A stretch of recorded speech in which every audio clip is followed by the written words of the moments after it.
Good afternoon, everyone. My name is Chris Vega. Welcome to my workshop on physical activity. Before we begin, I'm going to have you all introduce yourself by your first name, please. Also include how long you've been a member of Team RWB and describe the last event that you attended. Michelle, would you like to go first? Yes. Hi, my name is Michelle. I've been a member of RWB for about 2 weeks now. The last event that I attended was the Incline Challenge at Castle Rock last Thursday. All right. Thank you for sharing that bit of information about yourself. It's wonderful to see you all, and I thank you for joining me. I see some familiar faces, and it's great to see you again. For those of you I'm meeting for the first time, I thank you for joining this workshop, and I'll share a little bit about myself. My name is Chris Vega. I'm a 10-year veteran that served with the Army. I served as a medic and LPN, among some other interesting roles. Not long ago, I decided to get back into the medical field. I'm currently a BSN student at Metropolitan State University of Denver. My role today is that of a student educator. And while the content of today's workshop is based on knowledge from the American College of Lifestyle Medicine, the information that I'm going to provide you should not replace the advice and care of a licensed or certified medical professional. This is simply a workshop based on science that I'm going to provide to a community whose well-being that I'm truly invested in. We're here to discuss the health implications of participation in physical activity, or lack thereof, as well as our abilities to create healthy habits with regard to engaging in events with Team RWB. There are 3 learning objectives we want to target for this workshop. Number 1, after learning about the effects of a sedentary lifestyle, members of Team RWB will be able to recall at least one way our bodies and lives are impacted negatively. We'll get the negative stuff out of the way early so we can focus and finish with some positive notes. Our second objective, after learning about the benefits of attending physical activity events through Team RWB, members will be able to provide an example of said benefits. Our third and last objective is, at the conclusion of this intervention, after having absorbed all the relevant health information, members of Team RWB will commit to attending a physical activity event in the week following this intervention. It'll be a pledge to yourselves. So before we begin our first objective, are there any questions? No, sir. Great. Now, before we dive into our first objective, I want you to join me in a 1-minute breathing exercise. So Dr. Beth Freites of the American College of Lifestyle Medicine is a huge proponent of the 1-minute breath meditation and describes it as being able to bring clarity to a person's world. So please find a comfortable position if you aren't already in one. To the best of your ability, try to maintain good posture and relax your arms. And when I ask you to begin, I want you to start mindfully breathing and begin. Focus on drawing in slow, deep breaths. And when you exhale, do so with slightly more force than usual. Not like blowing out birthday candles, but more like gently blowing an eyelash off your finger.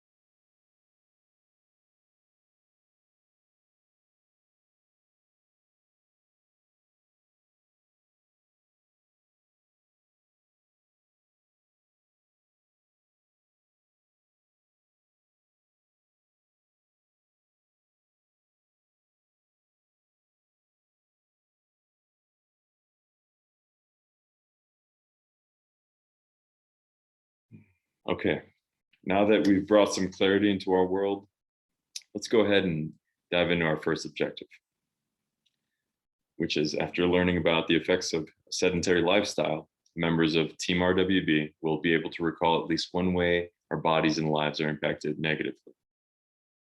So many of us like to believe that we know how to establish and maintain good health, but some of us may not remember what's at stake or need to be reminded, which is perfectly okay. This is our well-being we're talking about. We can revisit health information as often as necessary. Let's first discuss the impact of being sedentary. A sedentary lifestyle, to put it simply, is a lifestyle that involves little or no physical activity. At first thought, leading this type of life seems obviously wrong and easily avoidable, but then life happens. Living life in modern times comes with as many potential setbacks as there are beautiful aspects of it. Unfortunately, many of these setbacks can influence how high or low our health is on the list of priorities.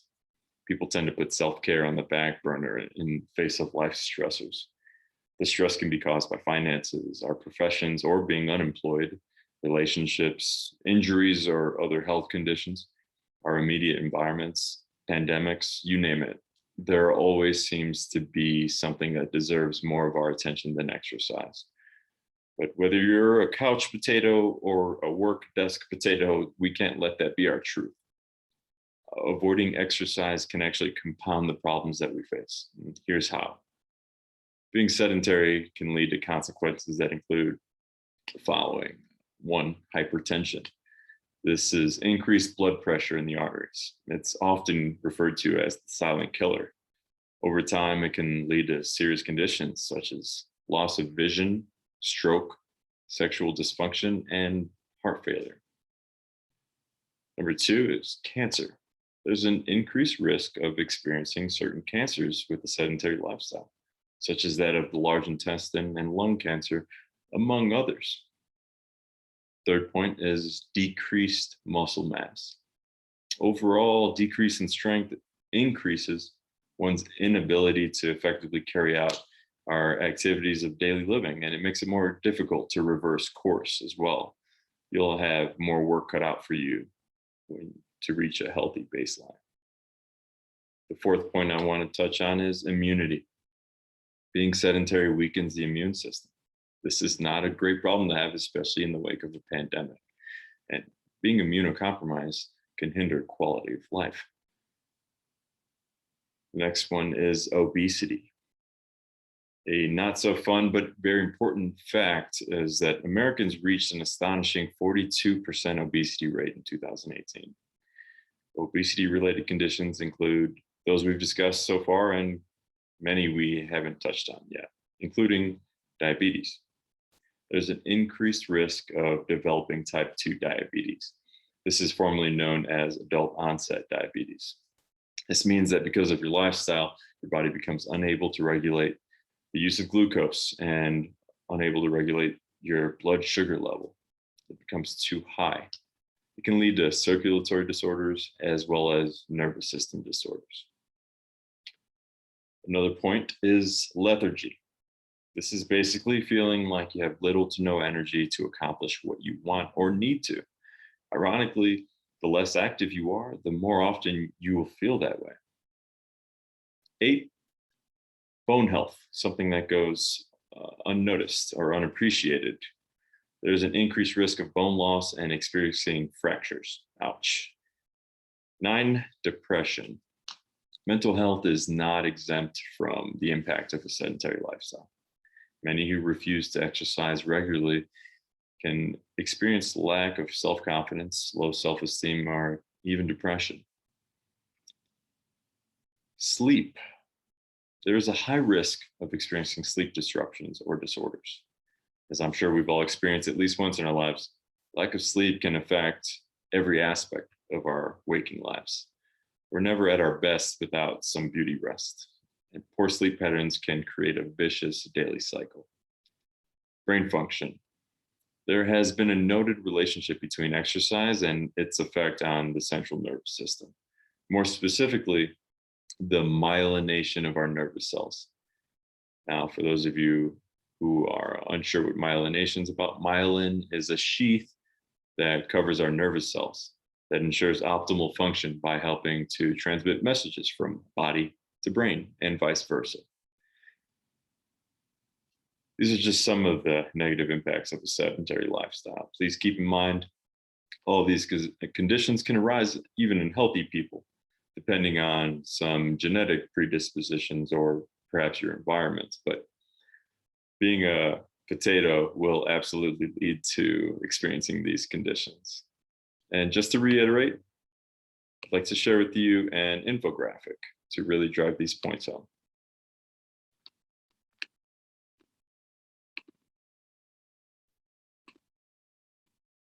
This is the consequences of the potato life. First, our mindset. Like I mentioned, mental health is not exempt from the impact of sedentary lifestyle. Many who refuse to exercise regularly experience lack of self-confidence, low self-esteem, and even depression, among other mental health conditions. Our sleep can be disrupted. We can develop vicious daily cycles if we don't get adequate sleep. High blood pressure and diabetes. As we discussed, hypertension is known as the silent killer for a reason. It goes unnoticed until it's too late in some cases. And there is the chance of developing adult onset diabetes or type 2 diabetes. Immunity. Our immune systems are weakened by sedentary lifestyles. This is not a good problem to have, especially in times like the ones we're living in now with the COVID pandemic. Obesity. The obesity rate is considered a pandemic in itself, and measured at 42% in 2018, it's paramount that we reduce that rate by becoming more active, among other additional healthy steps we can take in our lives. Today, we're focusing on physical activity. Decreased muscle mass. Overall decrease in strength increases your inability to carry out your activities of daily living. Lethargy. This is basically feeling like you have no energy. And the more you avoid exercise, the more often you may feel that way. And of course, cancer is an unfortunate risk of not living a healthy life and not including physical activity into your daily life. All right, thanks for taking a look at that with me. We're going to move on to a message from cardiac physician Dr. Raj Fafaria.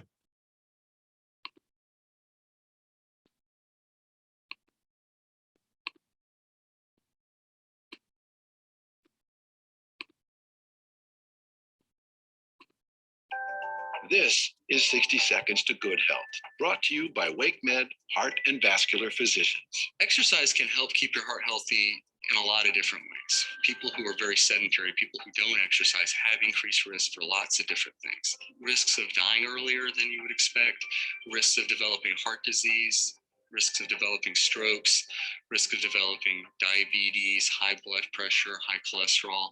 By exercising and going from a sedentary lifestyle to a more active lifestyle, you decrease the risk of obesity, you decrease the risk of high blood pressure and actually improve your blood pressure over time. You improve your cholesterol over time. You decrease the risk of developing diabetes. The key is finding stuff that you enjoy doing, being able to kind of do that regularly. If you have just a little bit of exercise every day, just 10 minutes up to 3 days a week, you can see some benefits with that. Brought to you by WakeMed Heart and Vascular Physicians. Learn more. Thank you, Dr. Raj. All right, moving on to our second objective. It isn't just enough to familiarize ourselves with the negative consequences of avoiding exercise. To really be proactive about creating a healthy habit, there are key benefits and concepts that we need to understand. With regard to being active and creating room for exercise, it helps to understand how the 11 systems of the human body are benefited. It helps to familiarize yourself with the numerous other benefits of exercise, as well as understand the basic components of a concept known as total fitness. We're going to discuss how to conduct a self-assessment and speak to a physician about how exercise ready you may be. I'm also going to touch on how to construct realistic fitness goals, and we'll review the facts on potentially exercising too much. And Last but not least, we're going to talk about your own personal experiences and levels of expertise, because however vast or minimal that may be, it is very important to include your own personal perspective. So let's talk about our bodies. We have 11 systems that work collectively to provide optimal function. The effect that exercise has on each of these systems can be widely debated, but we're going to review some important commonly held perspectives, like our circulatory systems. It consists of our heart and the network of vessels that extend from our heart. Together, they transport blood and essential nutrients to our entire body. This circulation system also assists with fighting disease, stabilizing temperature, and maintaining homeostasis, which means our internal physical and chemical conditions are at their finest. So how does exercise benefit this system? Well, one way is that it helps reduce the amount of bad cholesterol, as you may have heard. This is LDL cholesterol. And it increases good cholesterol, which is HDL. This is in our bloodstreams. It also helps to develop lower heart rate and reduce blood pressure. This protects us against heart attacks, strokes, and diabetes. Let's talk about our digestive systems. This system includes our mouth, throat, stomach, and intestines, which all work together with other digestive organs like the liver and gallbladder and pancreas. Together, they convert food into energy as well as prepare waste disposal. Over time, exercising can regularly relieve constipation and facilitate digestion while even at rest. It can have a shielding effect against conditions like colon cancer. A word of caution, the type of nutrients you consume and how much you consume, how closely you eat to the time you begin exercise are also important to note. For example, it may not be ideal to sample a new protein shake right before you step out for a 3-mile run. Another example, which is a little more personal to me, was I was invited to compete in a donut relay. And as a person who loves donuts and loves competition, I thought I had found my life's calling. In reality, I was left with so much nauseating discomfort that I had to avoid my favorite vice for several months. Perhaps not a bad thing in the long run, but it was extremely painful at the time. Now let's talk about our endocrine system. It consists of several glands around our bodies that secrete hormones. These hormones can help regulate body functions, including metabolism, the chemical reactions that take place in our body. Exercise facilitates essential hormone production, like human growth hormone, as well as hormones needed for movement. It also helps blood sugar levels and insulin levels. Exercise, as we mentioned earlier, affects our immune system, which consists of a collection of organs and tissues and special cells that exist in those areas. These cells help protect against harmful organisms and fight infection. It has been shown that regular to moderate exercise can help protect people against some diseases, such as the common cold. It should be noted that overtraining or engaging in constant, extremely strenuous activity can have a reverse effect or undesired effect. It suppresses the immune function. So we also have to be mindful of that. Let's talk about our skin, or our dermatologic system, which consists of not just of our skin, but our hair and nails as well, and the mucous membranes of our bodies. Together, these components regulate body temperature, protect the body, absorb nutrients, and maintain homeostasis. A long-term benefit from exercise is keeping the skin more youthful, pliable, and softer. Of course, there are exceptions, such as developing callus or blisters near high-use areas. Our muscular system. It consists of the muscles found in our intestines, our heart, and our skeletal muscles. Each of those types of muscle serves a unique purpose. Exercising, in conjunction with proper nutrition and rest, can promote healthy growth and development. Over time, we can also increase our muscular endurance. Exercise also promotes the development of mitochondria in our cells. For those of you looking at me like I haven't taken biology in years, mitochondria are the powerhouse of our cells. To put it simply, more mitochondria equals more energy. Let's talk about the nervous system.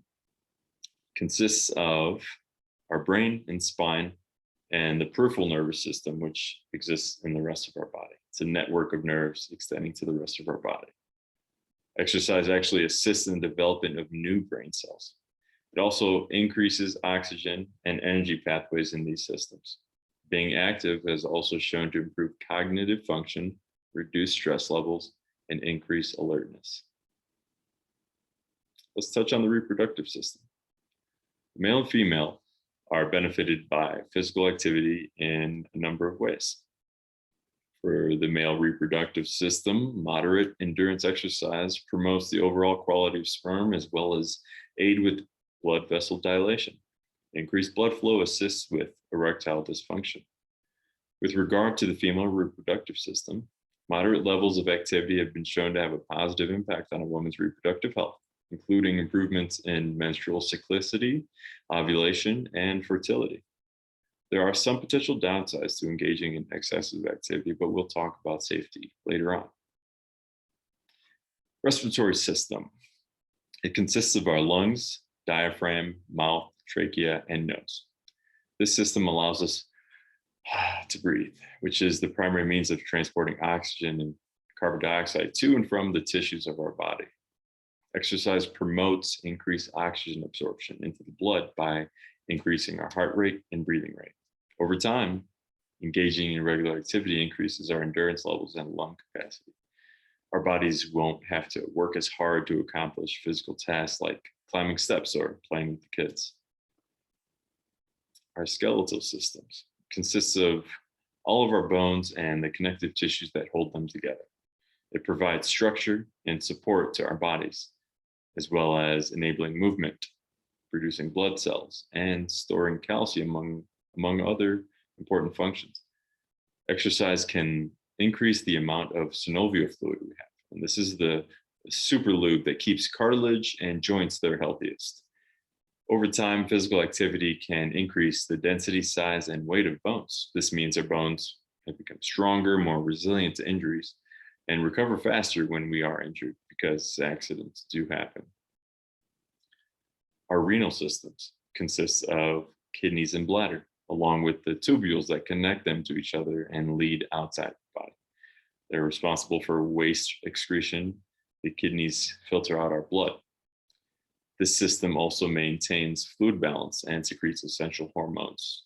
Exercise helps each of these functions and several others run efficiently. Now, it isn't just the body that I'd like to emphasize in this workshop. It's not just the body that benefits from being active. We have to acknowledge and appreciate what exercise can do for our mind and psyche. How would you feel about improved sleep, increased sex drive, stress relief, better moods, sustained energy and stamina, and being more alert? I know I can certainly appreciate all of those benefits. Now, research conducted for those that experience depression and anxiety has shown improvements in their quality of life after adopting a regular exercise regimen. In fact, the improvements noted among those began exercising regularly paralleled those who just take antidepressants. This doesn't necessarily suggest that someone taking antidepressants should just stop. It just goes to show us the potential that exercising regularly can have. I mentioned earlier that regular physical activity can lead to the development of new brain cells. This is a relatively new and exciting concept, in my opinion. Until recent times, it was widely held that we were born with a certain number of brain cells without the ability to gain any more. New evidence demonstrates the contrary, which is something to be extremely excited about yourself. Dr. John Rady discusses a special brain protein in his book, Spark. This protein, known as BDNF, to keep it simple, is described as miracle grow for the brain because it combines with hormones to grow brain cells. Regular exercise has shown to increase the volume of our hippocampus. This is the part of the brain associated with making memories and learning. And exercise has also been found to enhance awareness, attention, and planning, all higher functions of our brain. Now let's talk about a concept I mentioned earlier called total fitness. Fitness itself can be thought of in four components: cardiorespiratory fitness, muscular fitness, flexibility, and body composition. Addressing these components on a regular basis collectively is the only way to achieve total fitness. Total fitness is the ability to carry out all of your daily activities without feeling completely wasted of energy or experiencing any injury. Don't get me wrong, I know we've all experienced some tough days, whether you served in the military or not. But if you are addressing the four components of fitness regularly, then you should have some fuel in the tank at the end of each day, unless that day was spent running a marathon or an ultra race, which I'm looking at some of you members specifically. Now, before we hit the ground running, it's a great idea to assess yourself to see how prepared you are to take on a fitness regimen. It's never too early or late for most people to incorporate physical activity as part of their daily life. But to know for certain how ready you are, you can take an honest look at your capabilities and current conditions in each of the four components of fitness, or you can ask your physician. A helpful administrative tool that we all have access to, including your physicians, is known as the Physical Activity Readiness Questionnaire, or the PARQ, which I'd like to share with you now.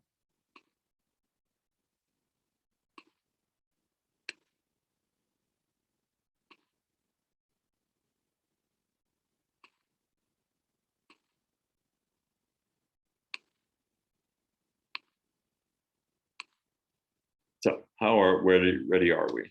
It starts with 7 simple questions. The official PARQ looks a little bit like this. And here are those 7 basic questions. One is, has your doctor ever said that you have a heart condition or high blood pressure? Number 2 is, do you feel any pain in your chest during your daily activities of living or when you do physical activity? Number 3, do you lose balance because of dizziness, or have you lost consciousness in the last 12 months? Number 4, have you ever been diagnosed with another chronic medical condition other than heart disease or high blood pressure? Number 5, are you currently taking prescribed medications for a chronic medical condition?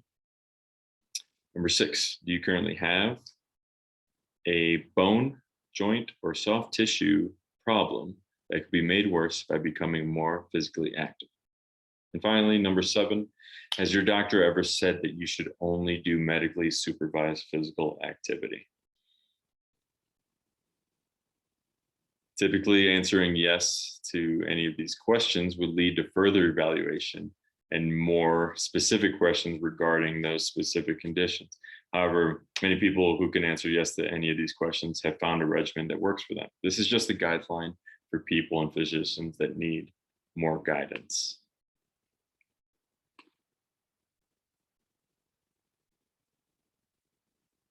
So once you have an idea of where you stand, you can then construct realistic goals by exploring where you want to be fitness-wise. But what exactly is a fitness goal? So a fitness goal, as described by the American College of Lifestyle Medicine, is simply a statement of results that a person wants to achieve from an exercise program. There are 4 components to consider when constructing your goals. 1 is an action to take. 2 is a measurable result. 3 is a time period or date to accomplish it by. And 4, the resources you're willing to invest in that goal. So a rough example would be, I want to lose 10 pounds in 30 days by monitoring my nutrition intake and running at least 3 miles in 24 minutes per day. Please keep in mind that that example is not an exact prescription to reach that desired goal, but it does hit the 4 components for a fitness goal. Some tips to further increase the likelihood of accomplishing those goals are writing them down, considering establishing some benchmarks you want to hit along the way. because it's good to recognize progress as you make way to your goal. And make sure that your goals are big enough. And what that means is make sure your goals size up to the amount of resources that you want to invest in them, like your time, your money, your effort, etc. Now, there is a such thing as too much exercise, which I mentioned. There's a Canadian athlete named James Lawrence, who is known as the Iron Cowboy. He successfully completed 50 triathlons in 50 consecutive days. It's unheard of. Now, there's some controversy around his accomplishment, such as the use of IV and saline bags after each race, and he biked on a stationary bike to avoid bad weather in some cases, but it's still an incredible feat nonetheless. But not everyone is like the Iron Cowboy. Most of us have to go about accomplishing our goals in a more moderate fashion, and that will always be okay, just as long as we keep moving. But how is the best way to go about starting or picking the right exercise? And I'll share that with you now. There's an acronym known as SAFE, and it's spelled a little differently than the traditional SAFE that we know. And it looks a little something like this. SSAFFEE. The first S stands for scientifically documented benefits.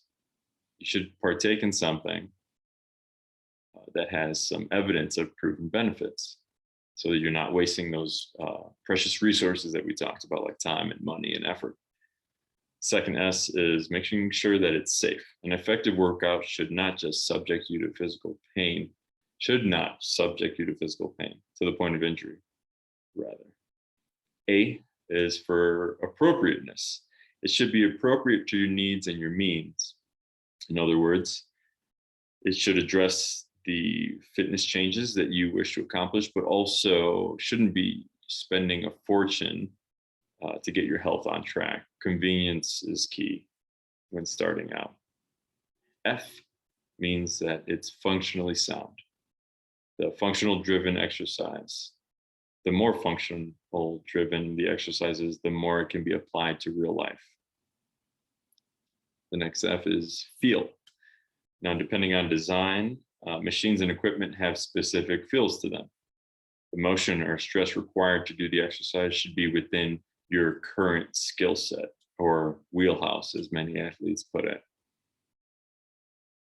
E, effective. You are making efforts to see specific results, and what you invest in your exercise should show effectiveness over time. And the final E is enjoyment. Exercise should be enjoyable. It shouldn't feel pointless. It is very possible to have fun while you exercise and make changes, positive change in your life.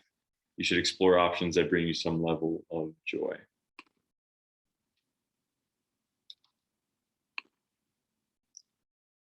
Now, when becoming or sustaining being an active person, it's absolutely okay to give yourself breaks. It's also very normal to have some setbacks. Just remind yourself of what's important and maybe revisit the goals that you've constructed. It's perfectly healthy to consider the need for rest, quality time with others, or giving yourself time to recover from an injury or illness as well. You want to avoid turning something potentially positive into something potentially negative. Compulsive exercisers are often found to be running from an issue, and when in reality, we want to face those issues head on, or possibly with the help of a professional. A healthy approach can begin with creating your own prescription for fitness. With all of your unique factors in mind, consider the following: frequency, intensity, time, type, and progression. An example for aerobic exercise prescription would be 5 days a week for the frequency. For the intensity, moderate intensity, which is about 50% of your max effort. For time, we're talking 30 to 60 minutes daily. The type could be walking. Progression, you want to gradually increase the duration, frequency, and intensity of this aerobic prescription, and you will find progress. Finally, understand that what you already bring to the table is worth something. You all have experiences, knowledge, unique capabilities, varied expertise, and you know yourselves. You know your weaknesses and you know your strengths. All of these things combined make for some valuable perspective. On the subject of weaknesses and strength, I would just like to share that I've been fortunate enough to be put in some environments where a lot of seemingly impossible physical tasks were placed in front of people and they overcame the odds. We are all more capable than we may realize. Now we're going to move on to our third and final objective. It's the pledge. But before we design this pledge to ourselves, I want to discuss the value of establishing quality connections by attending Team RWB events. If you already attend these events regularly, you understand the significance of partaking in physical activities with a great group of people. But there may be some that are reluctant to join in on the fun because of several possible barriers, such as reluctance to interact with others or being consumed by technology connections or your professional lives. Maybe in some cases, a lack of interpersonal skills and or a fear of change. There's so many other possibilities, but my experience with the Team RWB so far has been one of inclusion, consideration, fun, health progression, and inspiration. I encourage you to find out for yourselves. After careful consideration of everything that we've just reviewed, including the negative aspects of a sedentary lifestyle, vast number of benefits to becoming or staying active, and how to approach getting started with physical activity, I'm going to ask that we each take a turn to make a pledge to ourselves. A pledge that states two important components. The first should be a measurable fitness goal that we're going to construct right now. Now, remember my example from earlier was I want to lose 10 pounds in 30 days by monitoring my nutrition intake and running at least 3 miles in 24 minutes a day. That's an example of the goal, and that's the first part of the pledge. The second component of the pledge will be to pledge to attend at least one event with Team RWB in the week following this workshop. So we'll take 2 minutes to construct your personal pledge beginning now. If you have any questions, please.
Okay, let's see what we've got so far. Our sample audience today for the dress rehearsals, unfortunately, just reduced to Michelle, but thank you for being here, Michelle. Would you mind sharing your fitness goal and the pledge to attend a benefit in the near future? A fitness goal that I've had for myself for quite a while since getting out of the military and loathing push-ups because of, I want to do 20 push-ups in about a minute, and I want to accomplish that over the next month. My pledge is to attend at least 3 RWB workouts over the next month. Trying to work those in with being a mother and having a full-time career. So at least 3, I think, would get me started. Excellent. Thank you for that, for sharing that pledge. I would like to note for those watching that in her fitness goal, she did mention an action to take. It was measurable, 20 push-ups in a minute. And she's going to do that by doing push-ups over the next, how long was that, Michelle? I want to accomplish that goal within the next month. Within the next month. Excellent. And thank you for your service, by the way. And she's going to attend at least 3 events in the next month, because I imagine she does appreciate the potential benefit from incorporating or maintaining physical activity in her life, in her busy life, being a mother, and as well as a professional who's trying to advance her career. A lot of factors to consider, and I really appreciate you sharing that. Thank you. Now, the purpose of today's workshop was to discuss the health implications of living a sedentary lifestyle, to rediscover the vast number of benefits to being active, as well as explore our abilities to create healthy habits with regard to engaging in events with Team RWB. Now, I'm going to ask you now, Michelle, please, if you would, if you can demonstrate your understanding of the potential negative consequences of avoiding exercise. 1 or 2 would be fine. From this lesson, as well as personal experience, is the mental health aspect. Mm-hmm. So sitting around, because I do sit at my computer all day, so it seems to have a big impact on my mental health, as well as my sleep. So I believe that living a more active lifestyle will benefit my sleep instead of, referring back to that insomnia that I do have. Thank you. I was going to ask about benefits too, not just negative aspects, but you touched on that and on improving your sleep cycles, which is great. And you also shared your pledge. So I want to wholeheartedly thank you for constructing that. And I wish you luck on achieving that goal. I also want to thank everyone who's tuning in and watching this workshop. And I hope you took something away from it as well. You could have been anywhere else in the world, perhaps even exercising right now, but you chose to listen to this helpful information. I'm grateful you did. Before signing off, I've emailed each of you and my audience an evaluation for this workshop. Please take a moment to fill out those 5 questions and send them back to me when time permits. It'd be extremely helpful. Before we part ways, are there any questions? Michelle? No, sir. All right. Well, I wish you the best on your personal journeys in health, and I hope to see you at an event soon. Thank you very much.